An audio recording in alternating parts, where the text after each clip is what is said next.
कब है मकर संक्रांति? 14 जनवरी या फिर 15 जनवरी? हमेशा ही ये कंफ्यूजन रहता है, लेकिन इस बार 14 जनवरी को मकर संक्रांति हम मनाने जा रहे हैं और इसी दिन दान दक्षिणा और स्नान का महत्व है। वैसे तो प्रत्येक संक्रांति ही बहुत ही विशेष महत्व रखती है, क्योंकि सूर्य जैसे ही अपनी राशि छोड़कर दूसरी राशि में प्रवेश करते हैं, उस दौरान हम हर महीने संक्रांति मनाते हैं। लेकिन जैसे ही सूर्य नारायण अपनी धनु राशि छोड़कर मकर राशि में प्रवेश करते हैं, यानी कि अपने पुत्र शनि की राशि में प्रवेश करते हैं, तो ये दिन काफी खास होता है, खासकर दान के लिए, पुण्य के लिए और बहुत सारे उपायों के लिए, ताकि आप अपने जीवन को और बेहतर बना सके इन उपायों को करके। क्योंकि हर इंसान की लाइफ में कुछ ना कुछ प्रॉब्लम्स तो चलती रहती है।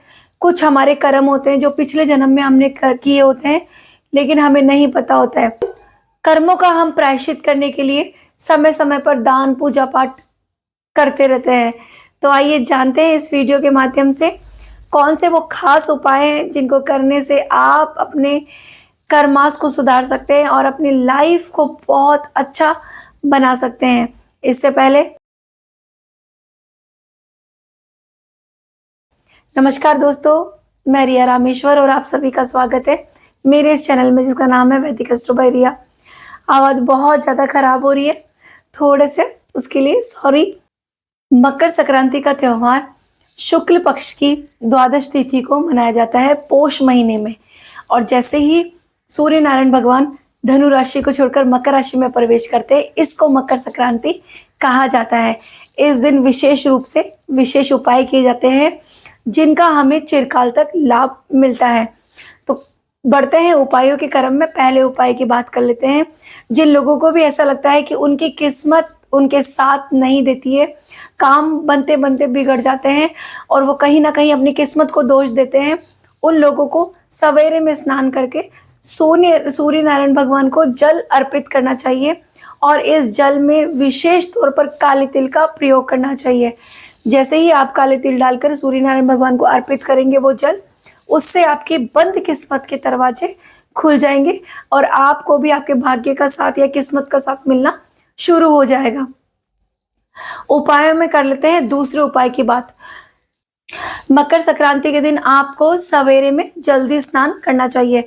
वैसे तो इस दिन गंगा स्नान का बहुत ज़्यादा पुण्य फल मिलता है। अगर लेकिन आपके आसपास गंगा नदी नहीं है या कोई नदी नहीं है, सरोवर नहीं है, तो आप लोगों को ऐसे में जल में थोड़ा सा गंगा जल मिला के आपको उससे स्नान करना चाहिए।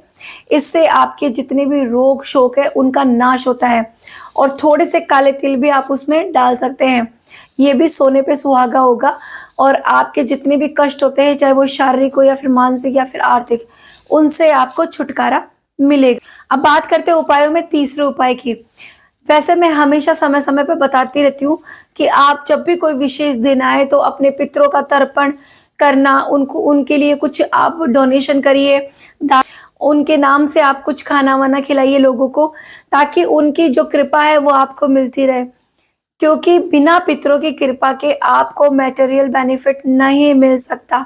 ये 100% सत्य है और शास्त्रों में भी लिखा गया है इसके बारे में कि अगर जब तक पितरों की कृपा नहीं होगी तब तक आपको धन सुख सुविधा या वंश वृद्धि में आपको तकलीफें होंगी ही होंगी।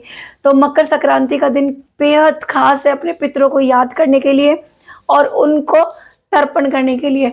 तो इस दिन आप सूर्य नारायण भगवान को जल चढ़ाइए अपने पितरों के नाम से और उसमें थोड़े से काले तिल डाल के आप अपने पितरों को नमन कीजिए, उनका आशीर्वाद लीजिए, ताकि आपके जीवन में जो भी बाधाएं आ रही है, खास करके धन संबंधी या फिर जो भी प्रॉब्लम्स है आपके संतान से रिलेटेड, या फिर आपके जो काम नहीं बन रहे हैं, बहुत ज़्यादा परेशान है, उस स्थिति में आप ये काम करिए और आपको आपके पूर्वजों का आशीर्वाद मिलेगा, जिससे आपके मटेरियल जो बेनिफिट है उसके रास्ते खुलेंगे।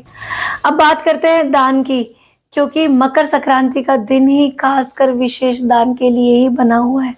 इस दिन घी गुड़ और दान यानी कि सप्तदान का दान आप कर सकते हैं।